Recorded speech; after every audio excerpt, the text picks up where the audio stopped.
Secretaría de Educación Pública, Gobierno de la República.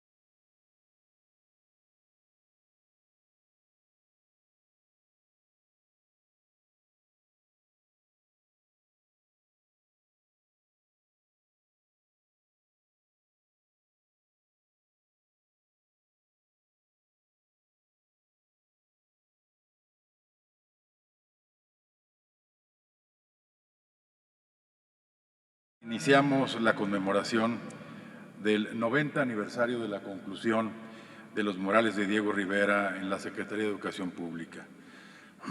Y en tiempos inciertos y complejos es bueno recordarlo, no solo por lo que supone para el muralismo mexicano, sino también por lo que evoca para la historia de las artes plásticas mexicanas de principios del siglo pasado y para la historia de la educación a lo largo de todo el siglo XX.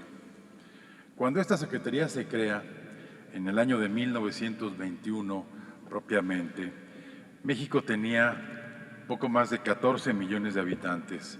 Hoy somos 124. 86 de cada 100 personas vivían en zonas rurales. Hoy solo 23. El número total de alumnos pasó de 680,000 a 36,5 millones en la actualidad, y el de maestros pasó de 17,000 a más de 2 millones. Entonces teníamos 8,200 escuelas y hoy son 258,000. México tenía apenas 70 bibliotecas públicas y hoy tiene 7,500. La tasa de analfabetismo en el país pasó de 75% al 4,1% en 2018. Es fácil entonces advertir que el nuestro era entonces un país en construcción y apenas empezaba a buscar una identidad, un perfil, un destino.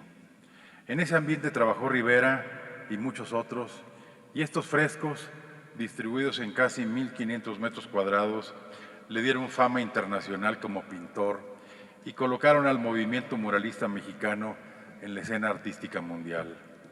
Además, han acompañado y alentado prácticamente desde su origen la labor de esta Secretaría, pero sobre todo algo más, un espíritu. Nunca más cierto entonces, como decía Hegel, que un edificio es ante todo un fin y un propósito. Pero más allá, esta conmemoración es una oportunidad para voltear la mirada hacia toda la obra artística de la Secretaría, la cual no solamente comprende los murales de Rivera, sino también las obras de Roberto Montenegro, de Amado de la Cueva, de Jean Charlotte, de Eric Moss, de Federico Canesi y de David Alfaro Siqueiros, por mencionar solo algunos. Por eso quisimos celebrar este aniversario para analizar, entender, pensar y discutir un movimiento artístico, político, estético y cultural que irrumpió en la escena nacional de forma tan decisiva como inesperada al término de la lucha iniciada en 1910. En cierto modo, escribe Bertram Wolf, el gran biógrafo de Rivera, el muralismo fue una de las consecuencias quizá menos previsibles de la Revolución Mexicana. El muralismo, inscrito en el proyecto educativo y cultural posrevolucionario, buscó dar un sentido humanista y civilizatorio a lo que había sido un movimiento armado. Desempeñó una función primordial como elemento constructor de una identidad nacional, pero también como vehículo de propagación de las banderas revolucionarias. Fue, en parte, el resultado de mirar con ojos frescos a un país que se redescubría a sí mismo y al mismo tiempo el emblema cultural del nacionalismo mexicano, de la llamada pintura social, del compromiso político. no sabemos qué hubiera podido lograr una generación de artistas con formación, talento y entusiasmo desbordados si no hubiera habido quien les diera la oportunidad de transformar los muros de los edificios públicos en lienzos para educar a las masas, para educar al pueblo, como recordaba Lupe Rivera. Como señaló Siqueiros, en esa época de transformación de nuestro pensamiento estético, pudimos todos, unos desde Europa y otros desde México mismo, conseguir un Médicis para la protección económica de nuestra tarea, y ese Médicis se llamó José Vasconcelos. Vasconcelos ocupa un lugar protagónico en esta narrativa.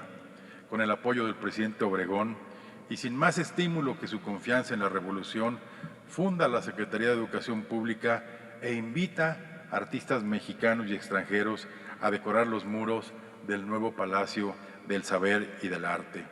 En ese sentido, los murales fueron la plataforma perfecta para que todos los mexicanos accedieran a las expresiones del arte, en particular un arte nacional dentro del universal, y ofrecer así una visión compartida de la historia nacional y de la realidad social. Como el mismo Rivera explicó, siendo la Secretaría de Educación, más que ningún otro edificio público, el edificio del pueblo, el tema de su decoración no podía ser otro más que la vida misma de ese pueblo. De ahí su elaboración plástica de las fiestas, las tradiciones, los oficios, las luchas y los anhelos del pueblo mexicano. Por otra parte, vale la pena notar que Rivera incluyó en sus murales a familiares, como a su hija Lupe, a colegas, a celebridades, a políticos y empresarios de la época, como el líder agrarista Úrsulo Galván, como el torero Juan Silvetti, como la fotógrafa Tina Modotti, como el diplomático Genaro Estrada y la entonces joven pintora Frida Kahlo. A unos los enaltece y a otros los ridiculiza, como corresponde a las filias y a las fobias habituales en todos los artistas. A casi un siglo de distancia, la Secretaría de Educación Pública celebra pues esta empresa monumental con un programa conmemorativo que comprende distintas actividades. El Simposio Internacional Nuevas Miradas a los Murales de la Secretaría de Educación Pública, que me va a tocar inaugurar esta ocasión y para el cual hemos invitado a un destacado grupo de académicos mexicanos y extranjeros para analizar, debatir y ofrecer una nueva lectura a este conjunto artístico.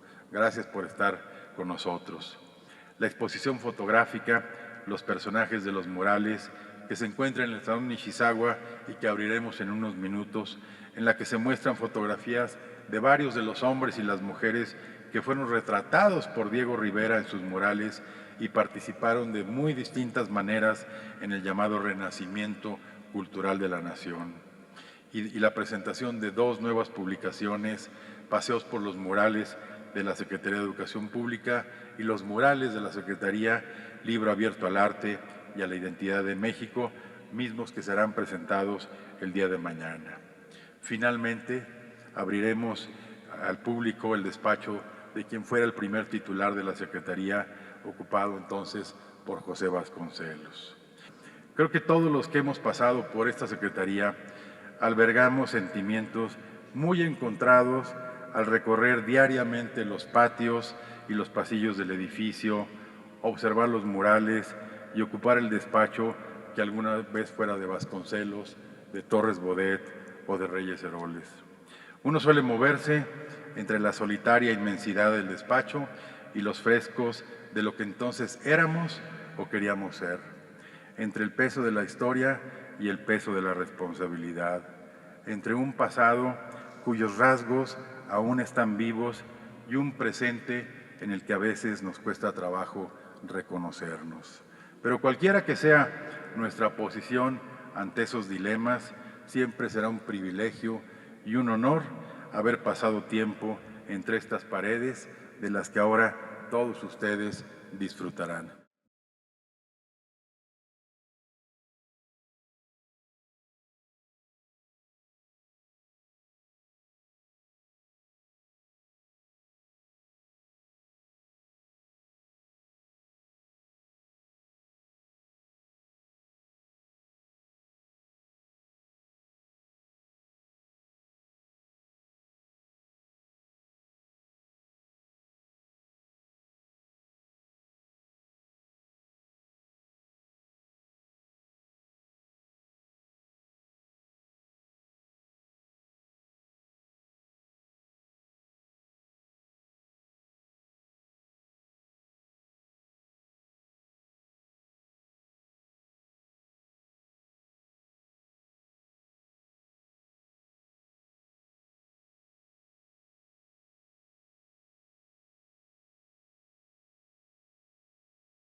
Secretaría de Educación Pública, Gobierno de la República.